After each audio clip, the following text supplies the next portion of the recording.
It's Nick and Sonam here, back from inreallore. Today we are going to take you through a deep dive of the Adepta Sororitas army or faction. That is the one I am currently building and the one I will be playing with. Nick, want to take it away? Yeah, absolutely. All right. Like you said, we're going to be doing Adepta Sororitas, the Sisters of Battle, the holy warriors of the God Emperor of mankind. They popped my cherry into the Warhammer world. So, a little bit of an explanation of how this episode is going to work. I'm going to give a little bit of an idea of what this faction is, give you a little bit of an idea of the history, where they came from, how they interact with everything around them, as well as give an idea of the different orders militant that are a part of the faction, as well as some of the models outside of just the ones that Sonam has in front of you, and what kind of things that are built around that. Getting the Christmas box, just so everyone knows. Yeah, which will have more involved. So who are the Sisters of Battle? Like I mentioned, they are the holy warriors of the Emperor of mankind. They purge Xenos, heretic, mutant alike with the Bolter, the Flamer, and the Melta. They are women that are pure in mind and in zeal to going along with the religion of the Emperor of mankind. They believe so fervently in the religion that they can make miracles happen. Things that happen around them, they will turn battles that shouldn't. They will be able to, they sing hymns that bring the morale of other armies that are around them up just by being in the presence of the sisters. When they come into the battlefield, they come in with churches that fall from orbit and drop them in. Sounds really awesome. They have one of their main tanks, artillery tanks, is a pipe organ missile launcher.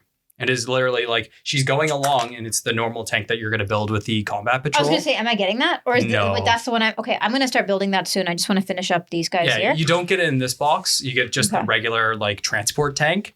But that one is, she's literally like, she is playing out a song that will go along with the hymns towards the religion.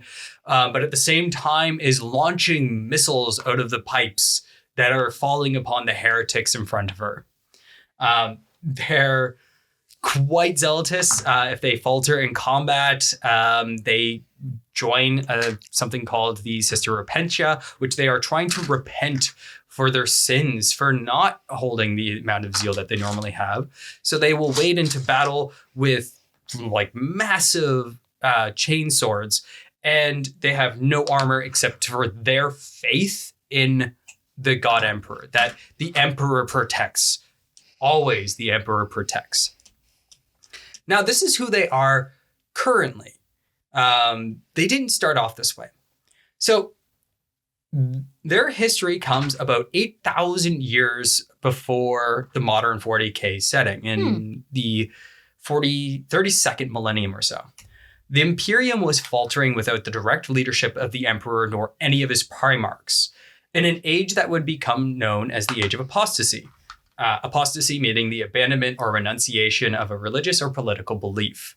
So after the heresy had happened, which had split up the primarchs, wounded the emperor, the loyal primarchs that were left, the traitor ones, had either run away or had been killed. They had slowly started kind of disappearing. Either they had gone missing, they disappeared into the warp themselves. Some of them were trying to find ways to resurrect their father, so they just ran off into the warp. One of them went off into the Eldar webway that we talked about in the factions episode. Or some were mortally wounded and put into stasis. So slowly they just all disappeared, and there was no direct leadership anymore. And this religious cult around the legend of the Emperor began to grow. So the Adeptus Ministorum, which is the leading body, made up of the High Lords of Terra, or the Adeptus Administrative and the Adeptus Ministorum, there's two, decided that they wanted to ensure that there was a canonical religion around the emperor because it's going to happen anyway. So they're going to try and make sure that they have one specific religion forced around it. So that way they can control it a little bit easier. And this is the religion my women are into, right? Yes. So they ended up created the ecclesiarchy and gave it the task of outlawing and dismantling other cults around worshiping the emperor to ensure that there was one single doctrine that could go around. And slowly over centuries, it started gaining more and more power. It started gaining more clout. And a specific man named Goj Vandire took advantage of the situation. And he eventually took over control of the ecclesiarchy and the administratum through bribes, intimidation, and assassination, effectively bringing the entire Imperium under his heel. Interesting.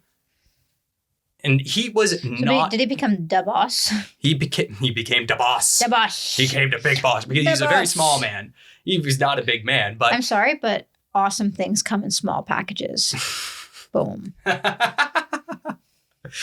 Boom.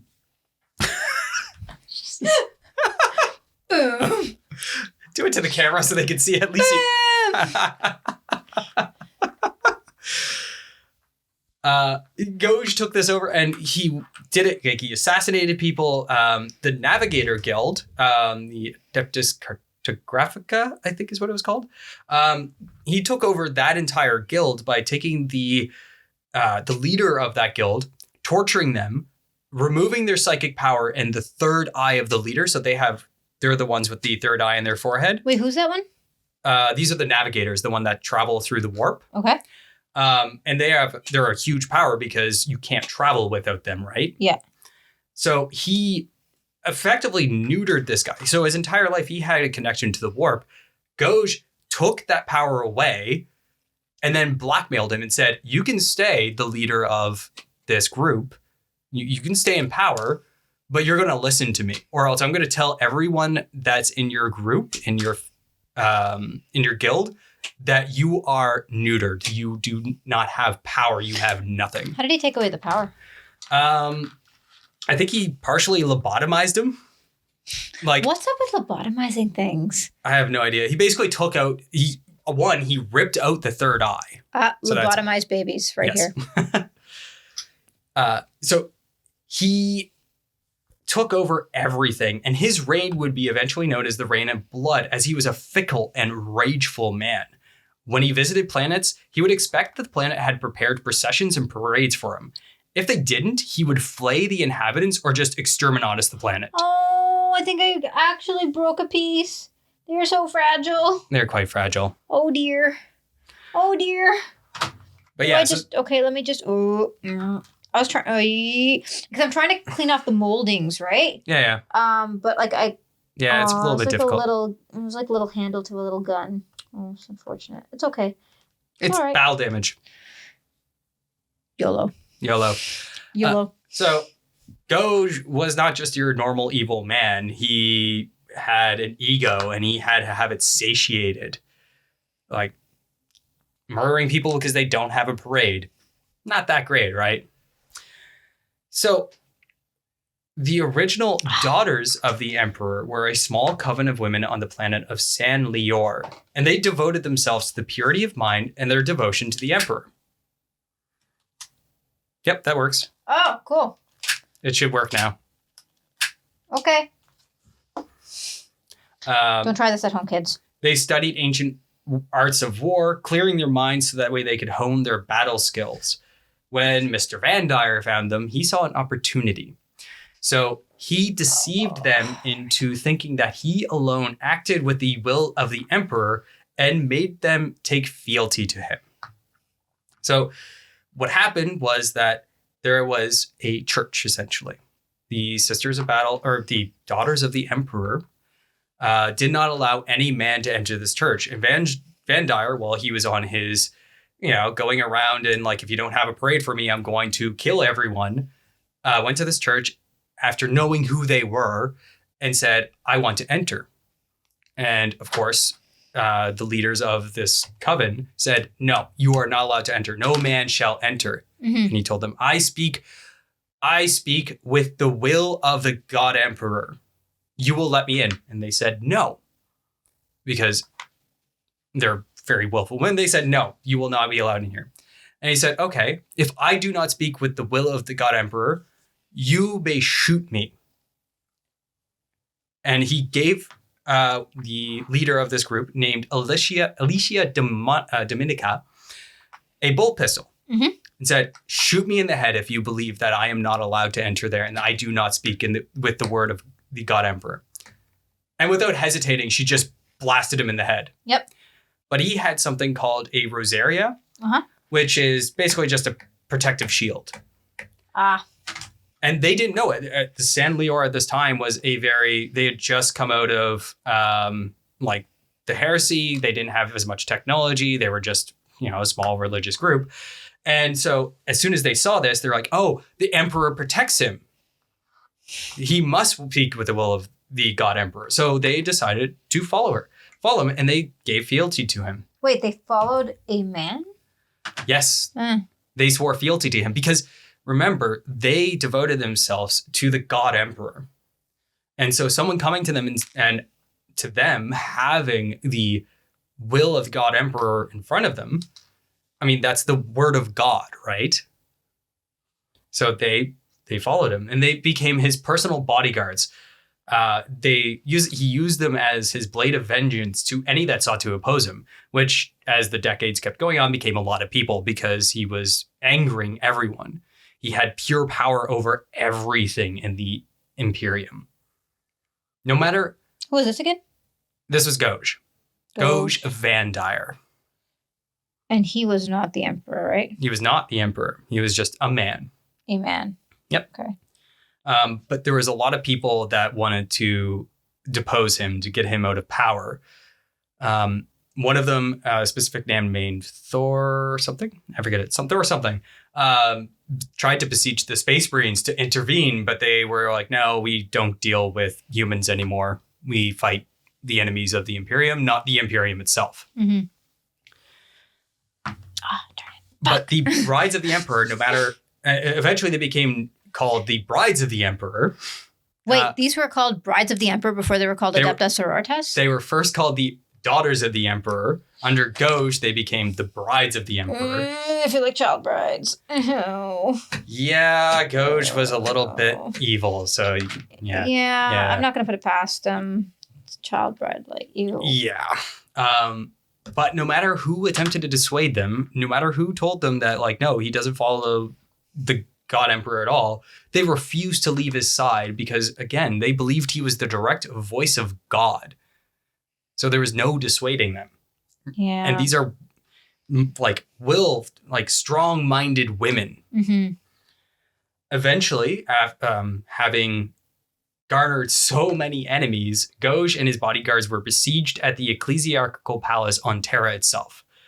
And they were besieged in war. The Custodes, using their vast knowledge of the tunnels of Terra, though, they found their way to where these sisters were.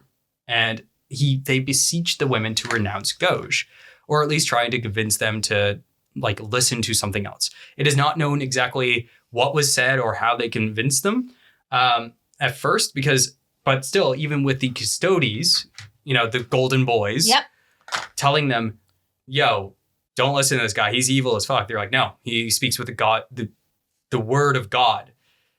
And so the Custodes took Alicia, who is still the leader of the sisters, and her sisters, Catherine, Lucia, Mina, Silvana, and Arabella, to the most sacred place in the Imperium, directly to the Golden Throne. So the Custodes took these women directly to speak with the Emperor. Wow. Nothing is known about what was said. Of course it wasn't.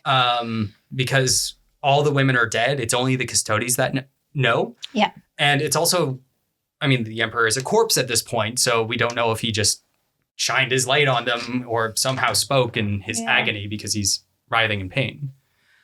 Why is he writhing in pain? Because he's wounded and sitting on a throne that requires his power. But when Alicia left that room, she returned furious. And having left that room as well, her hair had turned a pure white. So that's actually why you see a lot of the Sisters of Battle having white hair. I think I'm going to keep that. I like it. Yeah, they do it in honor of Alicia Dominica. But she left that room furious, and she sought out Gauge in particular. And this is a quote of what she said. "You have committed the ultimate heresy. Not only have you turned your back on the Emperor and stepped from his light, you have profaned his name and almost destroyed everything he has striven to build. You have perverted and twisted the path he has laid for mankind to tread. As your own decrees have stated, there can be no mercy for such crime, no pity for such a criminal. I renounce your lordship. You will walk in the darkness and cannot be allowed to live. Your sentence has been long overdue, and now it is time for you to die." And in response to this, Gauge just simply said, "I have no time to die." And at this point, Alicia just simply lopped his head off. Are you serious? Yeah. Yeah, okay, cool. Because she said it's time for him to die. But No Time to Die. That's a James Bond movie. Yeah, I have no time to die. But he said that, though, because he truly believed that he still had that protective Rosaria on. Yeah. Wait, where did it go?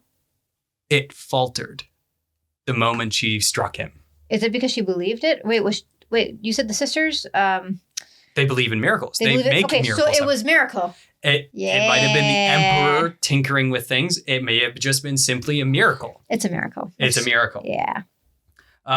After this point, the ecclesiarchy was no longer allowed to have a standing army, and specifically not allowed to have men under arms.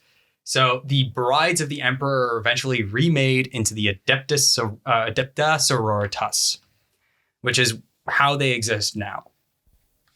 Nice. Yeah. Trying to get this to balance on one leg. We'll see. Yeah, it's hard when they're... I think I'm good. Oh, wait, no, this one needs to... Oh, wait. You almost have to hold it for... You almost have to hold it. There we go. And it dries pretty quickly. It dries faster than super glue. Trust me, you're not dealing with super glue. Super glue is the worst. Help me. This is going to make a really nice time lapse. Oh, it's going to be a really, really nice time lapse. Team. I think I'm going to time lapse this build. Why not? Share the progress of myself entering into the world. Okay, I think I'm going to skip a bunch of stuff now. I've done these two women. I want to do the tank, so I'll just skip that for now. But then that would have completed the entire 2, 4, 6, 8, 10. Do you think you should just do that? I don't know. And then skip straight to the... Yeah, but it depends on how long... Wait. Oh, because I just did F. Yeah. Yeah, I might as well just finish these two. There's 4. Oh, there's 4 of these. Oh, but these ones are... That's just an option. An option? Yeah. Oh, that's an option. Oh, remember, that one is ×2. Yeah. And then I have 2H times 4. So I'm just wondering. I guess it's 4 of these. Yeah, you have 4 of those specific things. I don't remember because I have E, F. What have you built? Let's see. You have... Oh, she has a flamer. Yep, she's got a flamer. Bolt gun. Bolt gun. Bolt gun. Storm bolter. Bolt gun. Bolt gun and chainsword. So they do recommend that 4 of them have these extra guns on them.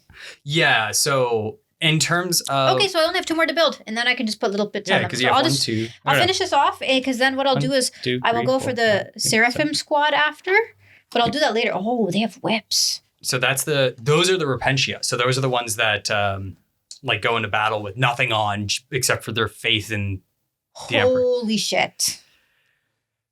Have you seen this? Yeah, that one you can magnetize. Oh, okay. So if I want to magnetize it, what do we do when I build? The only the options for that one are the arms. Mm-hmm. So you see if you switch the next one. Right here to here? No, I think it's the lower legs that you could change. Or the lower, yeah, if you go to the next page, maybe it might have nope, never mind. They should have a flail as well as the blades, the buzzsaws.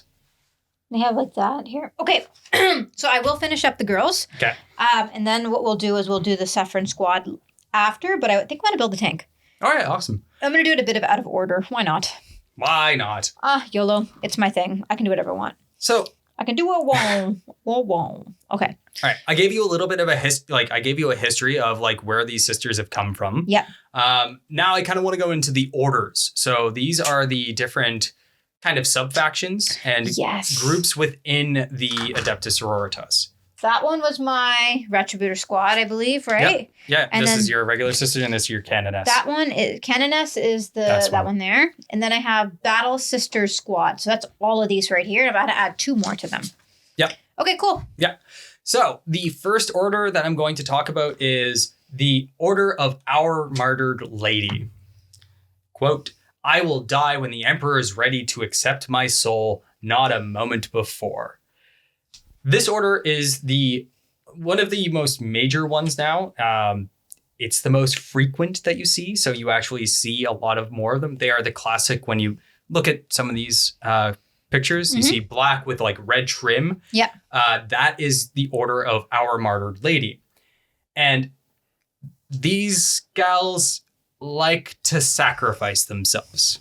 As you can kind of tell by the fact that their name is Our Martyred Lady. They will I don't even martyr think themselves. I registered that until you just said it. Yeah. They were founded in honor of Saint Catherine. So one of those women that went to see the Emperor. Yeah. And Saint Catherine is actually a model. A model? So she has died. She has long been since killed because she's just simply a woman. Okay. And she no longer exists. Oh, I made a mistake. Sorry. 36 millennium. It wasn't 8,000 years before. It was in the 36th millennium. No worries. You're human. We forgive you. Meh. Someone will actually me and then realize I fixed myself. No worries. I mean, like, you know what, mistakes are going to happen, especially when you're teaching so much stuff. I don't think I can get over how much lore and story there is on this. Like, it's a little bit overwhelming. Yeah. So Saint Catherine is passed, but she is still a model that you can actually run in the game. How come? She is the coffin. That's my procession. That is the procession. We'll that throw is a picture up for you guys. That is the triumph of Saint Catherine is what the name of that model is. And it is literally a coffin dance that is wringing her body out into the battlefield. That's awesome, man. The Order of Our Martyred Lady, they fight pretty decently well, but what happens is that the more that their sisters pass in battle, the stronger their faith becomes because they know that their sister had died at her time in honor with the word of the God Emperor in her heart. And they sing to that and making sure that they will martyr as much as possible. They want to die essentially, but they want to inflict as many casualties as possible. You sound terrifying. These sisters in particular, when you play them on the battlefield, they actually gain more miracle dice. So, what the hell is a miracle dice? So in game, when you're playing, every turn you'll roll 1 dice and you'll be like, this is a 4. You put that off to the side and you can replace any dice that you roll in your turn with one of those dice. You have to roll the dice though, right? You have to roll it at first and you get a number. Okay.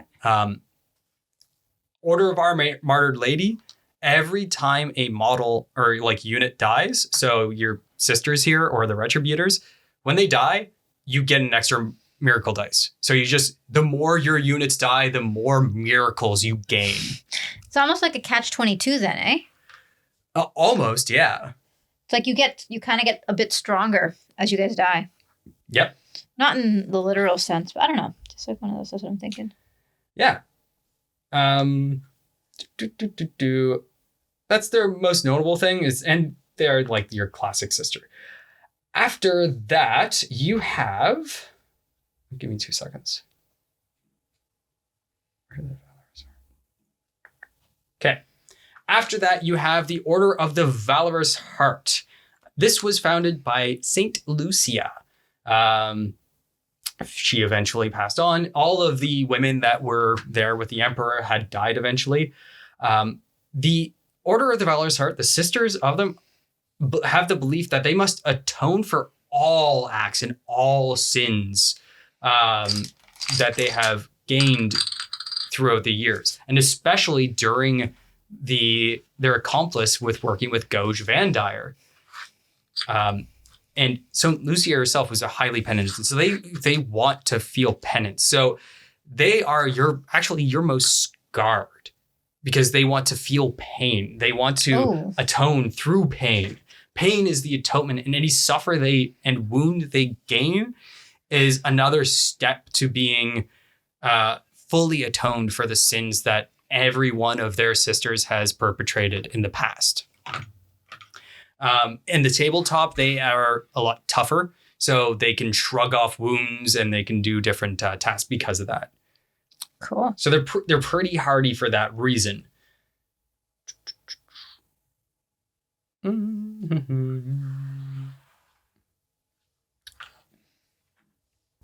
Next up, we have the Order of the Bloody Rose. This is actually based off of, or founded by Saint Mina. Now, it sounds very Italian. Just because, like, when I went to, just in general, like when I went to Italy, like you have all these cathedrals, right? Yeah. Of, this saint, that saint. I mean, that's where the Catholic Church all like. I mean, they have the fleur de lis. Yeah, no, for sure. Like, I feel like this is an Italian army. Yeah. So Saint Mina was she was a little bit more on the angry side. And. Are you sure? Yeah. You sure? Yeah. Because they all look pretty angry to me. She was angry. And like an angry woman. She was the angriest of the sisters. I love you say she's an angry woman. No shit. She's a woman. She's a woman. She's angry. So the Order of the Bloody Rose are very much in that same vein. They fight harder than anyone else, and they fly into a rage and murder everything that's around them. They just kill. Quote. I am talking about this one before. Yeah, Bloody Rose. Okay. So I only need to, I think I have to pick if it's orange. Yes, you do. Yeah, if it's orange, choice of parts. And I have to do only 4 of them. So I made 6 of them, but only 4 get the holsters. Don't worry about it. Why? Because it might be something with the models that doesn't matter later. Cool. So I can just pick who I want it on? Yeah. Okay. Oh, I want this badass to have one. Quote, "Steel your hearts, let the Emperor guide your arm, and let faith harden your sinews. Heretics have abandoned any right to live by turning from his light. They strain his realm by their continued existence. Tear them down in the name of Saint Mina." So when they fight, and especially on the tabletop, they will fight with extra attacks. They go in and they go hard. These are kind of the inverse of the Martyred Lady. So instead of being like black armored with the black or with the red, they are red armor with black. If they could be corrupted, these would absolutely be corrupted by Khorne because Khorne is red. Khorne likes to fight. But of course, they are completely devoted to the God Emperor and will not falter in their beliefs and their zeal. Next up, we have the Order of the Ebon Chalice. So this one is actually the Order of Alicia Dominica herself.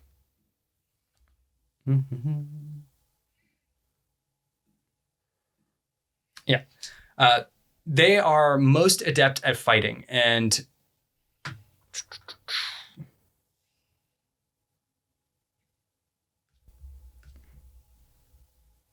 feel like I'm performing surgery. I'm not gonna lie. This is what surgery feels like. When it takes me back to my days in the operating room. Yeah. So they are the most adept at fighting. So they're the most regular doctrine. They followed Dominica herself. So they have a lot more surrounding that idea. And especially on the tabletop, they have a lot more strategies that they can use comparatively to other things. If they have specific convictions. So they use a lot more rites and acts of faith. They don't specifically have more miracle dice, but they can use the miracle dice for more specific things. They also love fire.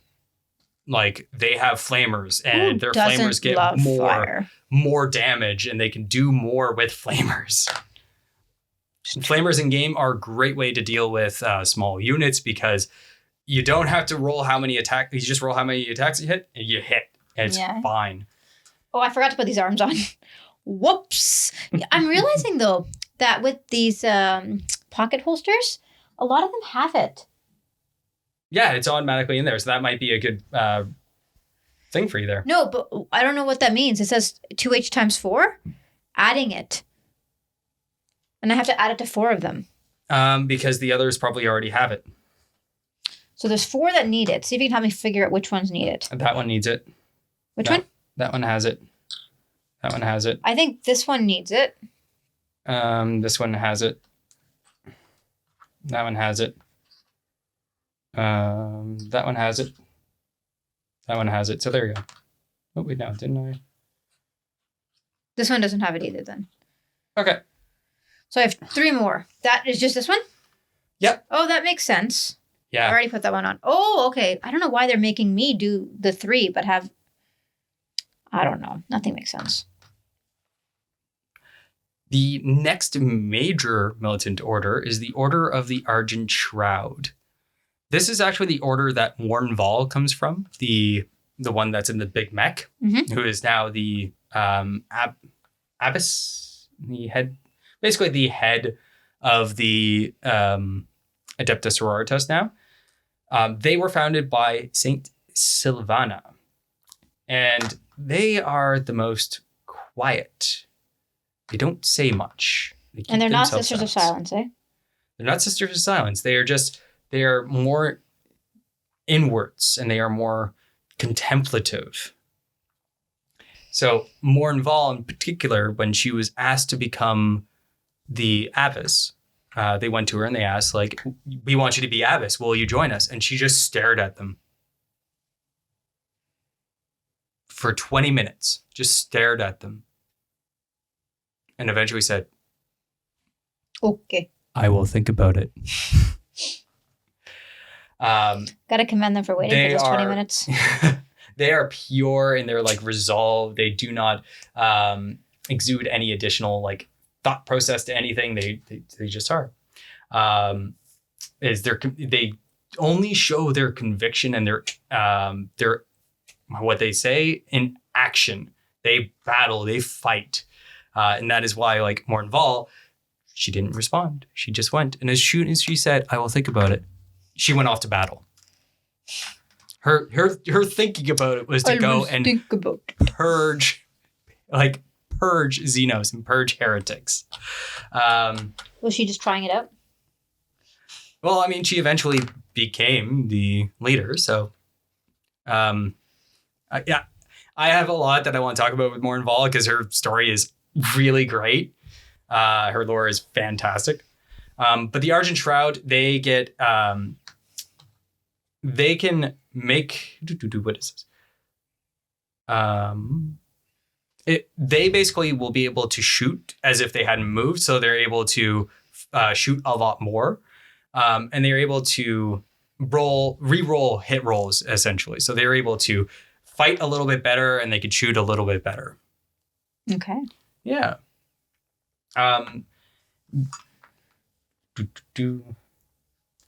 The last of the major orders is Order of the Sacred Rose. These ones are the ones that are known for their calm and impeccable resolve in battle. Even if they have overwhelming odds, they remain unyielding. They will not break. They will not do anything.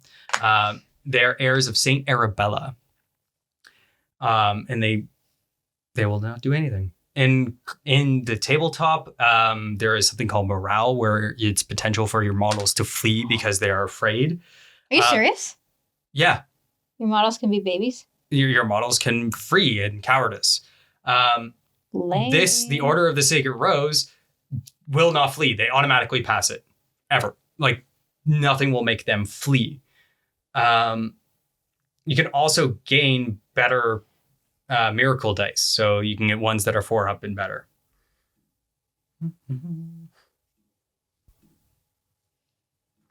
Where is this? Colors aren't. Yeah. Is a quote. Within me burns the holy radiance of the Emperor made manifest. While your soul festers with the meager filth of chaos, I am the light in your darkness, heretic. As sundown dawn scatters the shadows of night, so I and my sister shall purge all traces of you from this holy place and make it as though you never were. Now, those are the major militant factions that you can choose. You don't necessarily need to paint them in the specific way that you can do it for that. Mm-hmm. The Sacred Rose, I believe, are a white color scheme, which I do not recommend. Painting white kind of sucks. Really? But you don't necessarily... it's usually chalky and it's hard to get a good coverage. Yeah. It's hard to make white look good. So they're white and red. Like, if you get it done right, the white and red models look really, really good. I can only imagine. But you can also pick and choose from the orders minoris or make your own order. You can choose and pick and choose different abilities from from a list and be like, oh, this is a minor faction from this area. You can make your own stories around your own sisters. Or you can paint them however you want and apply whatever the hell rules you want to it. That's what most people do. I'm going to go with the latter. It's a good way of doing it. Now, in terms of models, obviously, let's kind of go through this because we're here. You have your base Sisters of Battle. They have the bolters, and you can add on flamers to them, so that way they will be able to burn the heretics. Take example, this gal here. You can pick it up if you want. Yeah. This gal here, she has a flamer, and she has burned a heretic. All the rest of them have their normal bolt guns. I guess I never explained what bolt guns are. Bolt guns are basically shooting rocket-propelled grenades. Okay. And what happens is it's basically the size of a Pepsi can, or like a can of pop.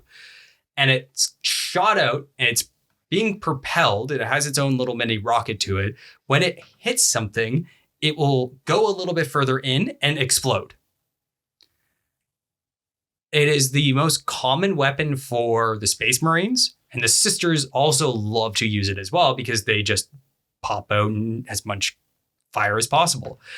The other weapon that they'll normally have is something called the Melta. So Meltas, I wonder if this is Melta. So this would be a Melta gun. This one here. Yep. And this is just shooting out a high amount of energy. And it does a significant amount of damage. It's very good for taking down tanks and such. You also have the Seraphim, which have the jump jets. So they are able to fly in different areas and gun down from the back lines and are very fast at going through everything. You do have in here as well the Archoflagants. So I mentioned this a couple times. They are heretics that are just basically like drugged up and psycho-indoctrinated. So that way you say go, they go in and murder. Nice. And you don't care if they die because they're going to do their thing. Yeah.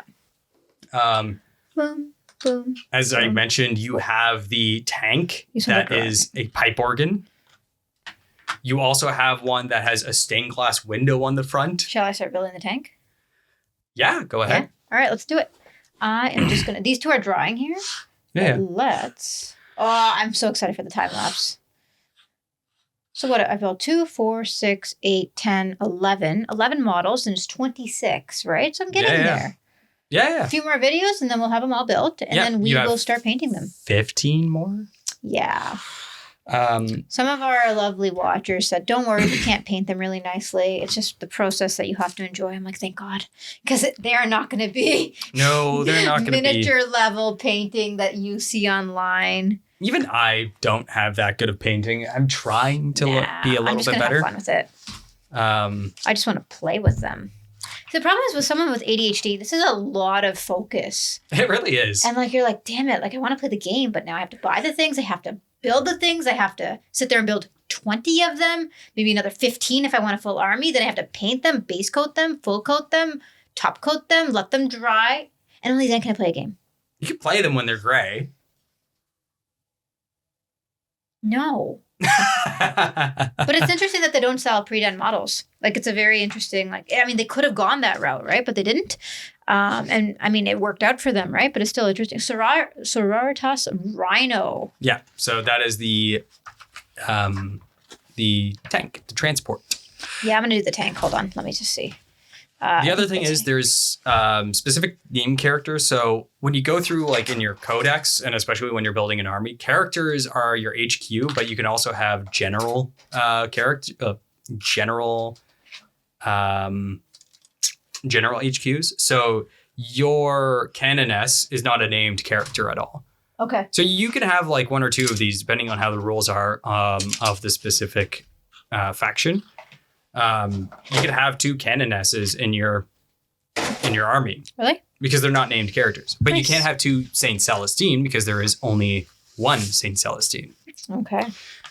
You, of course, have Morton Val as a character that you can take, which I want to talk about her very much. Not going to soon. lie, I'm really excited to build the Penitent Engine. Oh, the Penitent Engine is going to be a lot of fun. Yeah. You're going to tell me about that too, right? Yeah, so You're just like, shit. you want to talk about the Penitent Engine? Well, I mean, you can. What? I don't want to take you off track because I know you're doing a lot of thinking. I'm just here. talking about random stuff now. At this point, this is the random section of the video because I've gone through the history. I've gone This one's through got no numbers. the different orders, and we'll go from there. Let's see. Oh no! Nick, What have this I one's got no numbers. done? Because it's so big, it doesn't matter. Okay. It's hard to miss. It's probably the other side too. No, not for the big parts. No numbers. Are you sure? Yeah. Look. May I take a look? It's mirrored over there. Mirrored? Okay, let's see. I see R2. Yeah, but like on the big one or no? Because it doesn't even have what, like the R2, R3, R4 is all the little. Oh, I learned the hard way. Yeah. Not to put those on until you paint. No, these ones will be easier for you just to Okay. put on first because the other ones were the grav things. Yeah. So it's not as easy to kind of like put it together that way. Yeah. And you can't get underneath. These are covering a lot of stuff, so it doesn't matter as much. Yeah, I wouldn't worry about it. Let's go. We talked about the Triumph of St. Catherine, so that is the church or the coffin dance. Yep. Which is just funny to me. Absolutely absurd. Yeah, so you have a bunch of those. Let's see, what are some other ones? You also have that's going to be coming in the Christmas box, something called Celestian Sacrisans. That's what she is. So they go into battle and they have a shield. Mm-hmm. They have a bolt gun or any kind of weapon behind that shield itself. And they have a mace. And they act more like bodyguards essentially for your bigger characters, but they go into battle and they have their shield and they go, nope, nope, nope, bash. Oh, I think this is actually like a like one wall to the tank. Holy shit. That's a badass tank. Yeah, that'll be fun. Yeah. All right. So that concludes a bit of the deep dive. Yes. And now I feel like we haven't talked about a lot of it, but I feel like the lore can be very, very big. So this was my intro, wasn't it? Yes. Yeah. So there is a lot more. Because we were talking about, the different type of tanks. And then the other one I was talking about the Penitent Engine that we never got to. So will we get a chance to go through those a little bit later? Yeah, we can absolutely go through the different particular units if we want to. Do you know what the Penitent Engine is, by the way? The Penitent Engine is a heretic that has been strapped to this machine, and it's the same thing as the Arc of Flaggant. Look at that. Yeah. They're strapped in and they control the machine, but they are just there to make penance for whatever sin they particularly have, Typically, they're criminals. They're not necessarily like the Looks normal morbid. heretic that should just be purged, but they're just someone that has sinned and must atone. Yeah. There's another walker type called the Mortifier that is a Sister Repentia that is in, it looks like an Iron Maiden, but the same kind of walker. And it's the same idea. Yeah. She's going into battle to... I mean, it looks like a giant mech suit. Yeah. It's kind of cool. Giant mech suit. And then you also have the God, what's the name? Paragon war suits. These are the new ones that come out that are called the Nundums. The what? The Nundums, like Gundams. Oh, dear God. Because it just has... it has the Sister of Battle kind of like in the suit a little bit, but she's exposed from like the chest up and she's controlling things. I quite like the way that they build this here. If you guys wanted to take a look, like the color scheme is pretty cool. Yeah. I know I'm gonna paint mine in real lore colors, likely. So if you look at our logo, that may be a little bit of a, but like, I mean, it's cool. I mean, it's really cool. Like a black, all black and black. Yeah. Yeah. I mean, black and gold. You could do all black and then do our colors as the highlights or other things. Yeah, we'll see. We'll take a look. Alrighty. Okay, so that wraps it up, eh? That's going to wrap it up for today. Ooh, that was a much shorter episode than our last one, if you guys have watched our last one. All right.